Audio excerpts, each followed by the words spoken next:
مفتی صاحب کے YouTube channel کو سبسکرائب کیجیے، مفتی عطاء الرحمن قاسمی۔ وقال النبي صلى الله عليه وسلم حسن الظن من حسن العبادة او كما قال عليه الصلاة والسلام۔ معزز سامعین کرام، اللہ تبارک و تعالی نے انسانوں کا انسانوں پر حق رکھا ہے۔ انسانوں پر جو حقوق ہیں ان میں اہم ترین حق یہ ہے کہ انسان سے حسن ظن رکھے، انسان کی عیب جوئی نہ کرے، انسان کے عیوب پر پردہ ڈالے۔ حسن ظن یعنی اچھا گمان، عیوب کی پردہ پوشی یعنی اگر کسی کا کوئی عیب کوئی گناہ دیکھ لیا تو اسے اپنی نظروں اور اپنے دل کے اندر چھپا لینا۔ تجسس یعنی کسی کی جاسوسی نہ کرنا، کسی کی ٹوہ میں نہ لگنا کہ یہ کب کوئی غلطی کرے میں اسے دیکھوں اور جا کر دوسرے کو بیان کر دوں۔ اللہ کے نبی صلی اللہ علیہ وسلم کا فرمان ہے، حسن ظن بہترین عبادتوں میں سے ایک عبادت ہے۔ بائک پر ایک لڑکا بیٹھا ہے، ایک لڑکی بیٹھی ہے، اس کا ایک رخ تو یہ ہے کہ ہمارے ذہن و خیال میں یہ آئے کہ یہ دونوں ایک دوسرے کے لور ہیں، ہماری نظر ہمارا دل حسن ظن کی طرف نہ جا کر برے گمان کی طرف جائے۔ ایک یہ ہے کہ ہمارے دل میں یہ بات آئے کہ نہیں، یہ دونوں بھائی بہن بھی ہو سکتے ہیں، یہ دونوں ماں بیٹے بھی ہو سکتے ہیں، یہ حسن ظن ہے۔ ایک آدمی شراب خانے کی طرف سے چلا آ رہا ہے، وہ ضروری نہیں کہ وہ وہاں شراب خریدنے گیا ہو۔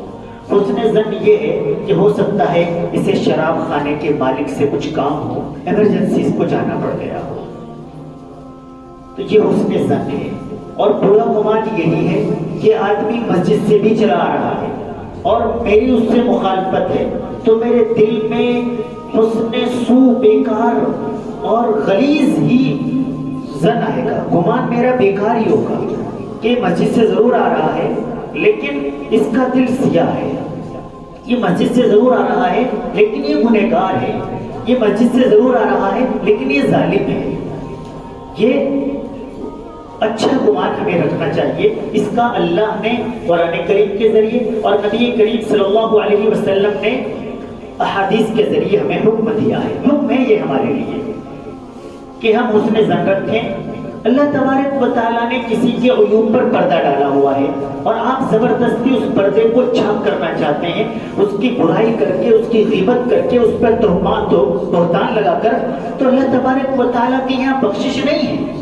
اللہ نے صاف طور سے منع کیا ہے کہ جس کے گناہ کو میں چھپانا چاہتا ہوں، آپ کون ہوتے ہیں اس کے گناہ کو اجاگر کرنے والے؟ فرمایا آپ دنیا کے اندر کسی کا ایک عیب بیان کریں گے، کل قیامت کے دن اللہ تبارک و تعالیٰ ساری دنیا کے سامنے آپ کے عیوب کو کھول دیں گے۔ اور اگر آپ دنیا کے اندر کسی کا ایک عیب چھپائیں گے، اللہ تبارک و تعالیٰ کل قیامت کے دن آپ کے ہزاروں عیوب پر پردہ ڈال دیں گے۔ حسن ظن، عیوب کو چھپانا، اور تیسری بات کسی کی ٹوہ میں نہ لگنا۔ جیسے ہی تین آدمی بیٹھیں گے، چوتھا برابر سے گزرا، اچھا یہ تو بہت خراب آدمی ہے، اسے تو میں نے وہاں غلط کاری میں دیکھا تھا، یہ تو فراڈ ہے، یہ تو پیسے کھاتا ہے، یہ تو کسی کا مال لے کر دیتا نہیں ہے۔ آپ کو کچھ علم نہیں ہے، نہ آپ کے ساتھ کبھی معاملہ پیش آیا ہے، لیکن آپ برابر زبان سے اس کی برائی، اس کی غیبت اور اس پر بہتان لگاتے چلے جا رہے ہیں، اس کے عیوب کو ظاہر کرتے چلے جا رہے ہیں۔ اللہ تبارک و تعالیٰ اس کا مواخذہ فرمائے۔ پھر آج علماء ربانیین سے، علماء کرام سے جو بغض اور حسد، ہمارا کینہ اتنا بڑھ گیا ہے کہ ہم علماء کرام سے برا گمان رکھتے ہیں، ان کے بارے میں بھی ہمارا ذہن و دماغ خیال یہی کام کرتا ہے کہ یہ غلط لوگ ہیں۔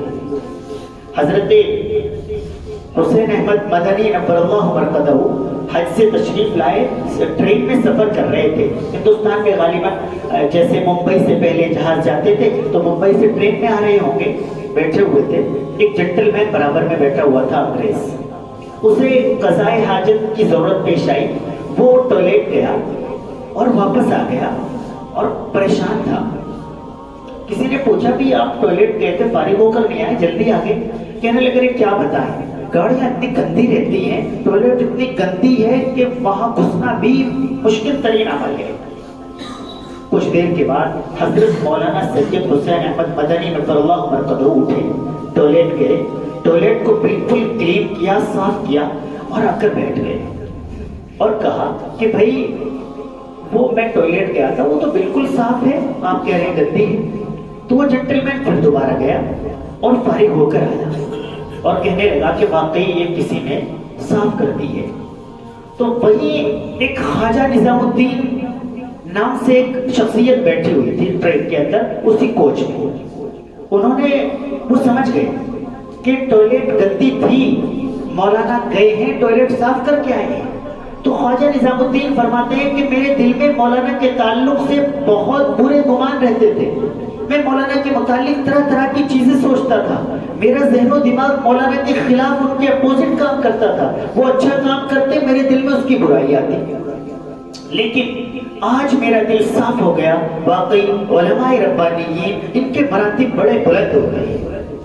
مولانا سے معلوم کیا خواجہ صاحب نے، نظام الدین صاحب نے، حضرت آپ نے وہ ٹوائلٹ کیوں صاف کر دی تھی، گندی تھی؟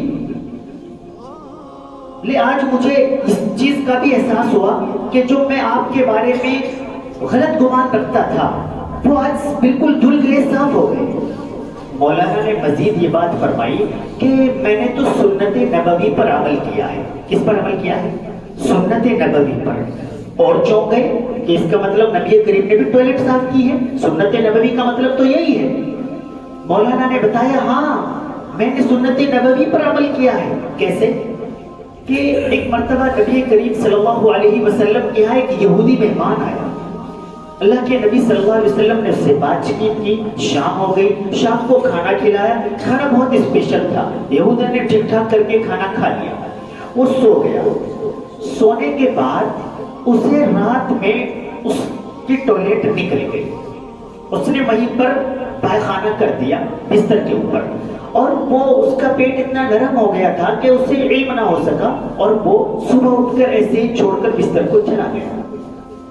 لیکن کچھ دور جانے کے بعد اسے یاد آیا کہ میرا کچھ سامان باقی رہ گیا ہے، وہ واپس آیا، واپس آ کر دیکھتا ہے کہ نبی کریم صلی اللہ علیہ وسلم اپنے دست مبارک سے اس کی ٹوائلٹ کو صاف کر رہے ہیں۔ یہودی دیکھ کر چونک گیا اور اس کے دل کے اندر فوراً اسلام کی وہ چنگاری پھوٹ پڑی اور وہ زبان سے یوں گویا ہوا کہ اے محمد عربی صلی اللہ علیہ وسلم، آپ کے اخلاق بہت بلند ہیں، آپ کا معاشرت بڑی عمدہ ترین ہے، آپ لوگوں کے ساتھ کتنی شفقت اور محبت رکھتے ہیں، اس کا اندازہ دنیا کے اندر کوئی نہیں کر سکتا ہے۔ اللہ کے نبی، میں گواہی دیتا ہوں کہ اللہ تبارک و تعالیٰ کے سوا کوئی معبود نہیں ہے اور آپ اللہ تبارک و تعالیٰ کے نبی و رسول ہیں۔ فوراً یہودی نے کلمہ پڑھ لیا۔ تو حضرات سامعین کرام، ہمارا اخلاق، ہمارا کردار، ہماری معاشرت، یہ قوم کے اندر، ملک کے اندر، ملت کے اندر بہتر پیغام دینے کا اہم ترین ذریعہ ہے۔ آپ میری یہ 3 باتیں یاد رکھ کے جائیں۔ حسن ظن، علماء ہوں یا کوئی اور ہو، ان کے ساتھ اچھا گمان رکھیے۔ نمبر 2، آپ کسی کی عیوب کی تلاش میں مت رہیے، توہ میں، تجسس میں جاسوس مت بنیے کہ یہ کب گناہ کرے اور اس کا علم مجھے ہو جائے۔ نمبر 3، اگر کسی کا عیب آپ پر ظاہر ہو جائے تو آپ اسے لوگوں کے سامنے بالکل بیان نہ کیجیے، آپ اسے چھپا لیجیے۔ اللہ تبارک و تعالیٰ معاف کرنے والے ہیں، اللہ تبارک و تعالیٰ چھپانے والے ہیں، اللہ تبارک و تعالیٰ قیامت کے دن آپ کے ہزاروں عیوب پر انشاءاللہ تعالیٰ پردہ ڈال دیں گے۔ اللہ تبارک و تعالیٰ عمل کرنے کی توفیق عطا فرمائے۔ وآخر دعوانا الحمدللہ رب العالمین۔